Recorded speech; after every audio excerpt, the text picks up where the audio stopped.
Live Weverse erupts in tension. Why did Jungkook and Jimin issue a direct threat to Sasaeng's on air in an unprecedented moment that stunned millions? BTS members Jungkook and Jimin broke the unspoken boundary between idols and their audience with a chilling warning: stop now. What forced these global icons, known for their calm and professionalism, to confront Sasaeng's live on Weverse in front of the entire world?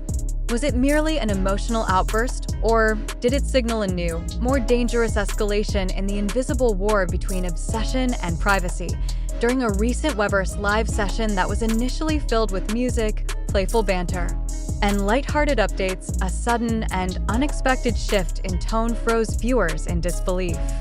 Jimin, eyes cast downward and brows furrowed, uttered a sentence that sent tremors through the fandom. Who is trying to steal my identity again? The room's atmosphere shifted instantly. Jungkook leaned forward, gazed sharp, and uttered the words that have now become a rallying cry across social media: please stop sending OTPs. What truly happened during that broadcast?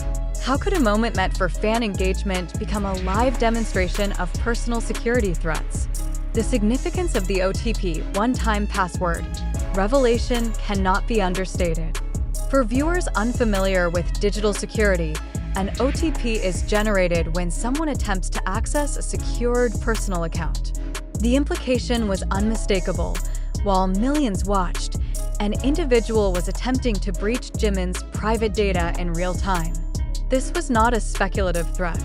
This was a targeted, live cyber attack against a member of the world's biggest pop group. Questions immediately arose. Who was behind this intrusion?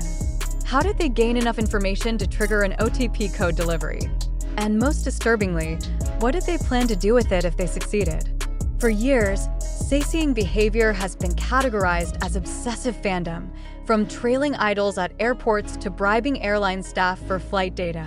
But this incident revealed an advanced and frightening evolution: cyberstalking with potentially devastating consequences. Jungkook's reaction mirrored Jimin's tension, but his words carried a deeper subtext. You already know everything about us. His expression turned grave, his tone devoid of pleasantries. This was not an idol gently scolding an overzealous fanbase. This was a direct confrontation with individuals who have crossed the final threshold of decency. The message was clear: their lives are not a commodity, and their privacy is not a public resource. Why, then, has this behavior continued despite enhanced security protocols by agencies? Jungkook and Jimin's direct address raises unsettling questions about the effectiveness of current protective systems surrounding idols. If a global pop star, with multi-layered digital security and agency protection, can be targeted live with an OTP breach, what does this say about the safety of public figures in an age where admiration mutates into invasive surveillance? It is crucial to consider the psychological toll on both artists. The tension in their voices was not a performance. It was a raw admission of exhaustion, fear, and indignation. Jimin's quiet laugh carried no joy. Jungkook's solemn nod spoke volumes. This was no longer a conversation about fandom etiquette.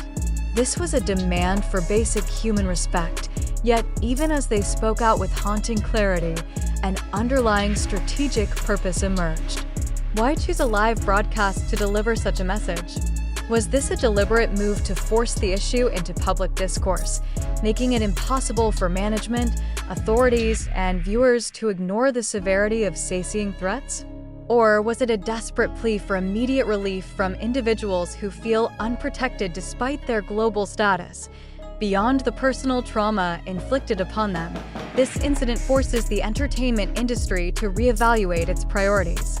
How can agencies balance fan engagement with airtight digital and physical security? How can platforms like Weverse ensure that their live streaming infrastructure does not become a vulnerability point exploited by malicious actors? The weight of these questions now falls not only on management, but on a culture that too often confuses idol admiration with ownership. Perhaps the most disturbing element remains unspoken. If Sasaengs can trigger OTPs on live broadcasts, what prevents them from escalating further into financial theft, document forgery, or orchestrated identity destruction? If such an attempt had succeeded while Jimin was distracted by performance schedules, the consequences could have extended far beyond embarrassment or data leaks into irrevocable personal and legal damage. The broadcast concluded with a final, resolute statement from Jungkook, "Go home." 2 words, delivered twice, with such gravity that viewers fell silent. This was not merely a command to leave their vicinity. It was a declaration of boundaries, a final line in the sand against obsessive intrusion. Yet, even in the face of these chilling revelations, an uncomfortable question remains. Was this real-time event as authentic as it appeared, or was it framed, consciously or unconsciously, as part of a wider media strategy to raise awareness of Sasaeng threats? The synergy of their statements, the timing of revelations, and the coordinated shift in tone all suggest tactical precision. Does that undermine the sincerity of their fear? Not necessarily. It simply highlights the complex reality of public vulnerability in an industry that commodifies authenticity for global consumption. How, then, should viewers respond? Should fans demand immediate legal action against perpetrators? Should management overhaul all digital security protocols? Or should consumers interrogate their own role in a culture that has normalized such invasions under the guise of passionate support? Jungkook and Jimin's confrontation on Weverse was not entertainment. It was a direct exposure of an underground reality that has festered too long. As the world rewinds the clips, dissects their expressions, and reposts the warnings, a darker truth persists beneath the viral spectacle. We have become accustomed to consuming fear and vulnerability as content. If someone could nearly access Jimin's private account live, what else could they access tomorrow? If OTP codes can be intercepted in real time, how long before biometric data, financial access, or confidential contracts fall into the wrong hands? The line between fan devotion and predatory obsession has been obliterated. This was never simply about idols and fans. This is about humans and the erosion of their fundamental right to safety and dignity. Live Weverse erupts. Jungkook and Jimin issue chilling warning to Sasaengs. What happened? In a moment that shocked millions of viewers worldwide, BTS members Jimin and Jungkook broke their silence with a stark command: "Stop now." During what began as a lighthearted 4-hour Weverse live, the atmosphere shifted dramatically when Jimin looked down at his phone, frowned, and uttered words that froze the audience. "Who is trying to steal my identity again?" Viewers watched as Jungkook's face turned serious.